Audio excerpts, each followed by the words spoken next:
Des sports médiévaux, des sports traditionnels, des sports olympiques, alors d'accord, mais que direz-vous de sport TikTok? Vous allez découvrir la Balloon League sur Super Sport 3000. Frankly, my dear, I don't give a damn.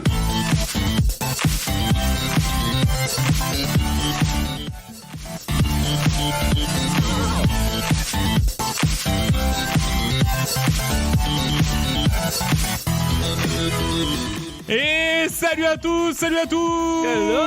Et bienvenue dans ce nouvel épisode de Super Sport 3000, ou alors, pour le coup, là, en termes de nom de sport, c'est facile, Balloon League, Ligue des ballons, on va voir tout de suite. Génial. Mais tout d'abord, laissez-moi vous saluer, salut Seb. Salut Nico. Salut Will. Salut Nico. Et alors figure-toi Sébastien et William aussi, je vais mettre un petit peu à contribution vos connaissances en foot, je crois, puisque on va parler Intouchable. c'est ça, puisqu'on va parler d'un sport qui avec un ballon et une ligue. Tout ce qui représente le foot. Alors non, mais d'une personne qui met de l'argent dedans et qui est un footballeur professionnel assez connu. En tout cas, le nom me disait. Bah non. Je vais d'abord vous parler d'un des jeux les plus simples qui soit, la Balloon League. Alors qu'est-ce que c'est la Balloon League? Comme son nom l'indique, on parle d'une ligue plus que d'un sport, parce qu'en fait il s'agit en réalité de professionnaliser ce jeu qui est le jeu du ballon de baudruche qui ne doit pas toucher le sol. Voilà. Ouais. D'accord. On a tous joué. J'ai encore joué ce week-end avec les enfants d'un ami. Qui est absolument antédiluvien et pour lequel il serait même compliqué de trouver une véritable origine. Parce que je pense que d'aussi longtemps que le ballon de baudruche existe, Exactement. le jeu de il faut pas que le ballon de baudruche touche le sol existe. Il nous a calé un mot là, je l'ai. Antédiluvien? Antédiluvien, je. Ouais, bah... Tu iras le googler. Ouais, j'ai le googlé, j'ai pas. C'est bon, tout le monde connaît, oui. Je l'ai entendu pour la dernière fois il y a 6 ou 7 ans, je pense. Voilà. Okay. Mais ravi de l'entendre à nouveau. Donc c'est un immense classique, qui existe donc depuis au moins aussi longtemps que le ballon de baudruche, qui a été inventé, lui, en 1825, pardon. Et même aussi longtemps que les enfants existent, je pense. Tout à fait, avec d'autres objets. En antédiluve. En antédiluve avant Jésus-Christ. Mais qui à l'époque était fait en boyau, ce ballon de baudruche. Donc je ne pense pas qu'on jouait tout de suite. Voilà, c'est un peu plus trash. Je ne pense pas qu'on a tout de suite joué avec un ballon en boyau, mais dès qu'on est tombé sur le produit de consommation qu'on connaît, on a commencé à jouer au fameux jeu du. Et encore une fois, il n'y a pas de nom de sport, si ce n'est, on va pouvoir l'appeler le Keep Up Balloon. Voilà, ça peut être ça, le Keep Up. Plus connu d'ailleurs sous ce nom-là, non? Alors, c'est vraiment pas du tout, puisqu'en fait, on ne connaît pas vraiment. C'est ça qui est bizarre, c'est qu'on. Il est pas connu. Non, mais il n'y a pas vraiment de nom de sport. D'accord, c'est juste que ça s'appelle la Balloon League ou la Balloon World Cup, mais il n'y a pas vraiment de nom de sport. Quoi. Voilà, c'est pas du ping-pong. Quoi. C'est pas ping-pong, c'est pas voilà. Et c'est pour ça que je vais plutôt l'appeler le Keep Up Balloon plutôt que le jeu du ballon qu'il faut pas qu'il touche le sol, parce que c'est un peu moins long. Bon, littéralement Keep Up le ballon, donc ouais. Voilà, c'est plutôt lisible dans le nom du sport. Ouais. Et ça sonne mieux en anglais. Et encore une fois, rien d'officiel. C'est un truc que je crée. Donc qu'est-ce qui s'est passé? Tu veux te décharger de ses responsabilités là, on dirait. Je veux pas officialiser. Pas de problème, c'est pas moi qui vais donner un nom à ce sport. Fin 2019, ce qui s'est passé, c'est que la famille Arredondo, composée de Antonio, Diego et Isa, ainsi que de leurs parents Sabino et Kim, qui nous viennent tout droit de l'Oregon, aux États-Unis, fait une première vidéo de eux en train de jouer au jeu Keep Up Balloon dans leur salon, mais sans trop donner de suite. Voilà, ils ont un peu filmé ça, ils faisaient des moves rigolos, ils se jetaient par-dessus le canapé, voilà, ils sautaient par-dessus le canapé, c'était rigolo, mais ça n'a pas vraiment trop pris. Et en avril 2020, qu'est-ce qui se passe? Eh bien, le Covid, le lockdown, et là, ce qui se passe, c'est que dans la maison des Arredondo, ça devient une véritable institution que de tous les jours faire une partie et un championnat de Keep Up Balloon sur plusieurs jours. Arredondo, c'est pas le joueur de foot dont tu me parles au début, hein? Non, pas du tout. Parce que ça me disait vraiment rien. Non, mais c'est pas ça. C'est pas ça. Qui ce Arredondo? Et donc, durant tout le confinement, ces gens-là, ils vont, à la fin de leur journée de championnat, mettre sur TikTok les highlights de leur journée de championnat qu'ils ont fait donc à la maison avec les meilleurs moves et la sauce commence à prendre sur TikTok, sur Instagram et petit à petit, si bien qu'aujourd'hui ils sont à la tête d'un compte TikTok qui a plus de 400 000 abonnés, ce qui est pas énorme non plus, attention, surtout pour un compte international, américain, etc. Parce que 400 000, ça reste relativement faible. Mais il n'empêche pour un que sport un peu niche, pour un truc un peu niche, des gars qui s'amusent chez eux, qui filment le truc, bon, ça reste assez conséquent. Le jeu a tellement pris qu'il a d'ailleurs attiré l'attention de 2 entrepreneurs que vous connaissez peut-être, et c'est là qu'on va commencer à parler de têtes connues. Alors le premier, qui n'est pas du domaine du foot du tout, c'est Ibai Llanos. Est-ce que vous connaissez Ibai Llanos ? Le streamer espagnol, Moi, exactement. Le record de Twitch de streamer. Exactement. Alors c'est le 3e en fait plus suivi, streamer le plus suivi au monde, sachant que c'est un espagnol. Donc tu vois, c'est que le truc est, c'est stylé quoi, tu vois. Parce que bon, un américain, tout le monde parle plus ou moins anglais, il y a pas de problème, mais un espagnol, c'est plus stylé. Donc c'est le 3e streamer effectivement. Je crois que c'est aussi d'ailleurs celui-là qui a le plus grand nombre de subs sur sa chaîne. Donc c'est vraiment une sommité dans le monde du Twitch qui va tout simplement retweeter l'une de ses vidéos et dire combien vous me donnez pour les droits de ça, je veux en faire quelque chose. Il va s'associer avec un footballeur, pour le coup assez connu, Gérard Piqué. Oui, qui est un peu dans tous les boucons, lui. Ancien ex de Shakira. Ex de Shakira, voilà, c'est ça que je me disais, je connaissais, parce que je suis pas très foot, mais par contre, ex de Shakira, ça, je savais. Et qui est qui est investi dans le sport, parce qu'il avait racheté la Coupe Davis au tennis. Ah oui, il a aussi monté une ligue de fantasy football, un truc dans le genre. Donc oui, c'est le bon client, je pense, pour ça. Ouais, voilà. Et ben donc, voilà, c'est lui qui va aussi injecter de l'argent là-dedans pour pouvoir en faire quelque chose d'un petit peu plus professionnel et d'un petit peu plus gros. Donc, pendant cette période-là, donc en 2021, il y a ce tweet qui apparaît, et puis est-ce que je peux vous acheter les droits ? Les droits en question, c'est des gens qui font ça en famille chez eux et qui ils veulent juste donner de l'argent pour dire on vous a pas volé le concept. Ok, très bien. Et donc le 14 octobre 2021, la première Balloon World Cup aura lieu au centre de convention de Portaventura en Espagne. Excellent. Voilà, dans la petit coup de part d'attraction, petit coup de Balloon League. Exactement.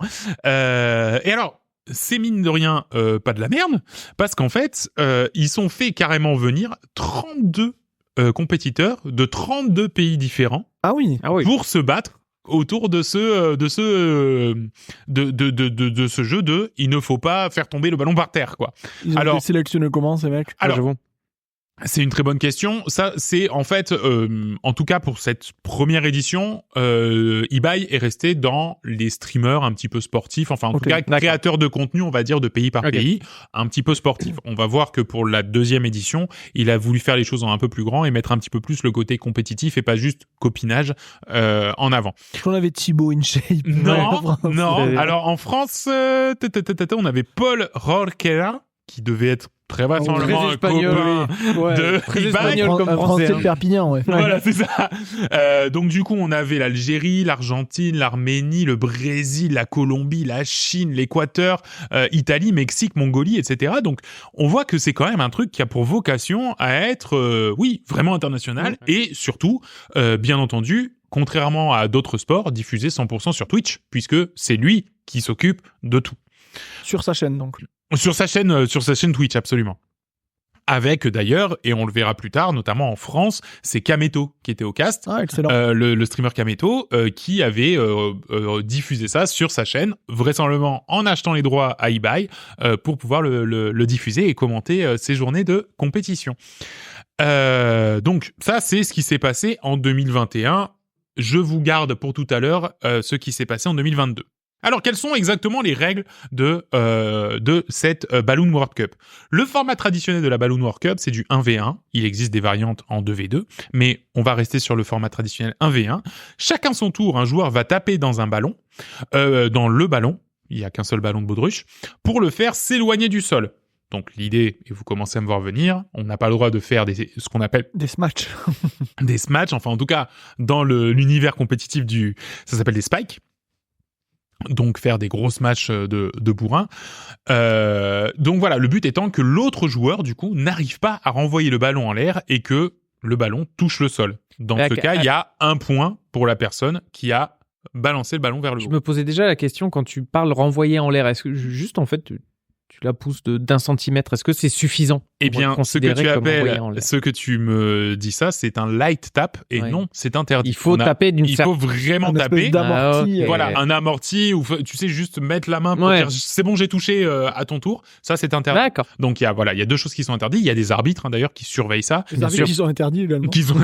Non, mais il y a le spike qui est interdit et le light tap est aussi interdit. Tout le but de ce jeu est donc de faire ça dans un espace blindé de meubles, en hommage justement à la maison de la famille Arredondo. Et donc voilà, il faut qu'il y ait des meubles, des items, des trucs comme ça, qui soient vraiment des obstacles pour justement générer un petit peu du jeu et de l'amusement. Les obstacles ne sont pas disqualifiants, c'est-à-dire que s'il y a une table, le ballon a le droit de rebondir sur la table. Seul le sol fait vraiment office de le point est donné. Okay. D'accord ? Il y a pas de règle sur le nombre de meubles que tu dois avoir. Ça doit être une table, une chaise, un canapé, etc. Non. Alors pourquoi il y a pas de règle ? Parce que on va dire qu'on est vraiment dans la catégorie des sports fun qui ont été créés pour du divertissement avant tout. Il y a vraiment, pour le coup, par rapport à d'autres sports, on a parlé du Quidditch il y a 2 semaines où il y a vraiment, tu vois, il faut qu'il y ait des règles parce que va y avoir des ligues, des championnats, etc. Là, on est vraiment sur du sport spectacle plus que sur du sport qui se veut compétitif à proprement parler. Si le ballon d'ailleurs se retrouve coincé sur un obstacle, alors le joueur a 5 secondes pour venir l'en déloger. D'accord ? Le joueur à qui c'est de taper doit le faire dans les 5 secondes. Pas de restriction sur les parties du corps utilisées pour remonter le ballon. La seule restriction étant le caractère intentionnel de la frappe. Si jamais, par inadvertance, tu la touches avec le bras ou avec l'épaule ou quoi, ça ne compte pas pour une touche. Il faut que ce soit toi, de ton propre chef, qui aille taper la balle. Ok. Pareil, les arbitres sont là pour décider si oui ou non ça a été fait. Les matchs sont très courts. 2 minutes. C'est bien sûr en pause lors des remises en jeu, lors de la validation par exemple. 2 minutes de jeu effectif. Donc c'est vraiment 2 minutes de jeu effectif. On va le voir, c'est important pour la suite. Donc ça se finit pas au moment où le ballon touche le sol. Non. Une fois le ballon touche le sol, il y a un point. 1-0 et voilà, 1-0 exactement. En cas d'égalité à la fin du temps réglementaire, alors on fait un point en or, tout simplement. Voilà. Le vainqueur du point gagne alors le match. Voilà, donc ça c'est, on va dire, les règles qui ont en fait été créées par la famille Arredondo, d'accord ? Chaque fois j'ai l'impression famille madrigale de... Je sais pas pourquoi ça m'a pensé à ça. À cela vient s'ajouter du coup la surcouche un petit peu streaming, un petit peu show, qui fait que en fait les participants sont dans une sorte d'immense cage en verre, d'accord, qui doit faire 6 mètres, peut-être 10 mètres par 10 mètres, un truc comme ça, dans laquelle on va mettre les différents items qui reprennent. Alors c'est pas, tu vois, contrairement à le chase tag où c'était, tu sais, des choses créées pour le chase tag, là on est sur des objets quotidiens. Voilà, c'est ça, t'as un vrai canapé, une vraie table à repasser, un vrai voilà, c'est vraiment le but, c'est de reproduire le côté familial et enfantin du sport. Revenons à l'univers compétitif avec donc la Balloon World Cup de 2022. Contrairement à 2021, il y a plus 32 nations qui sont représentées, mais plus que 16. Mais par contre, en amont de ça, il y a eu des brackets nationaux qui ont été faits pour sélectionner la personne qui allait représenter les pays. Alors, pas tous, il y en a certains qui ont envoyé ou pour lesquels il y a eu un peu du copinage ou ce genre de trucs. Mais par contre, par exemple en Espagne, au Brésil et dans les pays, je pense, qui sont les plus touchés par le stream espagnol, eh ben justement, il y a eu des présélections avec des brackets. Aux États-Unis, il y a eu ça aussi, avec des brackets, avec en gros 16 participants du pays qui se faisaient une petite journée nationale pour essayer de décider qui allait aller au mondial.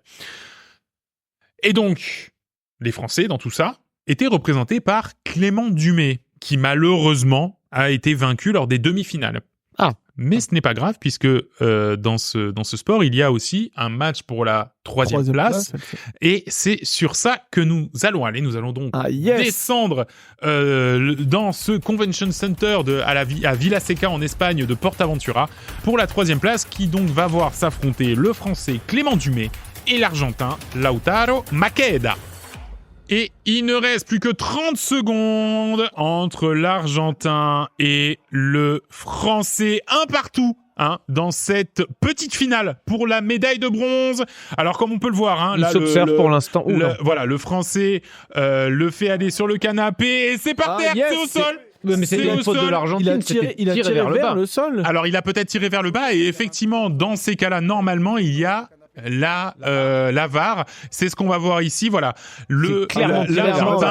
l'Argentin a effectivement très vraisemblablement fait partir la balle vers le bas. En tout cas, c'est ce qui est en train d'être vu. Oui, on a l'impression effectivement que la balle est en descente. Est-ce que c'est le cas ou non? Si c'est le cas, c'est point pour le Français? Si c'est le cas, le point est pour le Français. Oui, effectivement. On va voir ça y a une dans quelques secondes. Ouais, il y a vraiment une poussée. La prod est belle, hein. La prod est pas mal, hein, franchement. Bah après, c'est un streamer qui a vraiment beaucoup d'argent et du coup, ça nous fait rappel un peu. C'est vraiment le Squeezie français, tu vois, qui peut se permettre d'injecter de l'argent dans des formats comme ça. Alors, est-ce que oui ou non? Mais là aussi, le Français avant aurait aussi... Le problème, exactement. C'est que le Français n'a pas remonté la balle et donc non effectivement... Plus. Ouais, mais elle est horizontale, là. Là, elle est beaucoup plus horizontale, mais il n'empêche qu'elle est tapée depuis le haut du ballon. Ça peut être aussi disqualifiant, hein. Il est 100 fois plus explosif que le nôtre. Bon, c'est Kameto Cast, hein, ça on en avait parlé. Kameto Cast pour cette petite finale et c'est l'Argentin. Décision de l'arbitre. C'est revenu à la faute du Français. Voilà, c'est revenu à la faute du Français. Putain, c'est dur, hein. Mais attention, voilà, 10 secondes dans cette manche. Aïe, ils ont éclaté la table. L'Argentin qui réussit à la rattraper, le Français en chandelle au-dessus. 3 secondes restantes dans cette manche. Le Français qui va aller la chercher. Qui n'a pas réussi à la remonter. Alors, est-ce qu'il a réussi? On va quand même voir la vidéo. Il l'a quand même remonté un petit peu. Il l'a remonté, donc potentiellement, on peut arriver à 2-2, sauf à si 28 mais centièmes. Là, si en bout du bout, il a touché en la tapant vers le ciel, mais... Pas assez haute. La question, c'est assez haut ou pas? La question, c'est assez haut ou pas? Si, en fait, en gros, c'est si le mouvement n'est pas un empêchement de jeu, mais qu'il a vraiment fait ce qu'il a pu, il n'y a pas de problème. Tu vois ce que je veux dire? Ah oui, il faut l'important, c'est pas que ce soit volontairement. Light. Voilà, exactement. Parce que ce qui s'est passé, c'est que le Français s'est jeté au sol. Et oui, le point est accordé au Français. Le point est accordé au Français à 26 centièmes de la fin de la manche. Et ça y est. Maintenant, on est en overtime et but ça en va or. être Ballon en le or. but en or, le ballon en or. Avec ce sauvetage-là, ce serait formidable qu'ils réussissent à l'emporter. Effectivement, il va y avoir une remise en jeu. J'ai tellement dans la tête le France-Argentine Coupe du Monde 2018 que je peux plus me les voir, les France-Argentine. Voilà, c'est ça. Et c'est vrai. Hein. Donc là, on voit effectivement au cast, on a 5 streamers espagnols qui sont au cast. Adai, le fameux, qui s'occupe également du cast. Ils sont en train de remettre en place parce qu'en fait, lors de la dernière manche, effectivement, on a un peu balancé. Et c'est parti, l'Argentin avec la tête, le Français au pied qui le remonte par-dessus. Allez, le Français qui a une belle ouverture, mais non, qui va justement essayer de faire en sorte que l'Argentin soit acculé contre le bord. Ils se suivent, ils se suivent vraiment. Alors, il n'y a pas d'énorme match parce que ça n'a pas vraiment d'intérêt. Ça se regarde pour l'instant. Voilà, pour l'instant, ça se regarde. On fait des rebonds. Et alors, attention. Vers le bas. Attention. Est-ce qu'il l'a gêné? Non. Alors, l'Argentin est-ce qu'il y a s'est gêne? A priori, non. C'est l'Argentin qui remporte donc. Ah non, donc il y a eu une gêne. Il y a eu une gêne, effectivement, de la part du Français. L'Argentin qui, finalement, remporte 3-2. C'est littéralement du vol. Bravo à eux. Malgré tout. L'histoire se répète. Bon sang de bonsoir. Donc voilà, alors bien sûr, quid de l'avenir du sport? Force est de constater que le soufflet est un peu retombé. Ce qui aurait pu être un rendez-vous sympa, annuel, est un peu au point mort. Pas de nouvelles de la World Cup, Balloon World Cup en 2023. Pas encore grand-chose de prévu pour 2024. Autant dire que l'avenir est très incertain. Je pense qu'on est sur un sport qui est un petit peu aussi à l'image, et attention, à l'image de la période dans laquelle on vit, éphémère. Voilà, c'est-à-dire qu'on a eu effectivement Quel message. Effectivement, 2 belles années dans lesquelles ils ont créé un événement qui a fédéré, etc. Par contre, voilà, est-ce que ça a pour vocation à se reproduire? C'est vraiment pas sûr. Quoi qu'il en soit, ce sport, de toute manière, continuera de vivre tant qu'il y aura des enfants et tant qu'il y aura des ballons de baudruche dans les foyers de chacun d'entre vous. C'est, je pense, ça l'essentiel. Merci à tous et à toutes de nous avoir suivis. Super Sport 3000 est un podcast de la galaxie Coop et Canap. Alors rendez-vous sur www.coopetcanap.com pour retrouver tous nos podcasts ainsi que le lien vers notre Discord et sur nos réseaux sociaux @Supersport 3000. Si vous avez apprécié ce podcast, eh bien c'est simple, laissez-nous 5 étoiles et un gentil petit commentaire et puis parlez de vous. Parlez de vous autour de nous, c'est une chose, mais parlez de nous autour de vous, bien sûr. Mais parlez de nous autour de vous, c'en est une autre et ça nous fera énormément plaisir. Et si vous nous mettez un petit message, ça nous fera c'est trop choupi. Voilà. C'est choupi. Oui, c'est koukaï. C'est koukaï. Kawaii. Pardon. Désolé, j'ai pas ces termes. Et si vous pratiquez un sport méconnu, que vous voulez nous en parler, notre porte nous est grande ouverte via notre Discord. Merci Will. Merci Nico. Merci tout le monde. Merci Seb. Merci Nico. Et on se donne rendez-vous pour un prochain numéro où vous découvrirez sans doute votre nouveau sport favori. Salut. Ciao.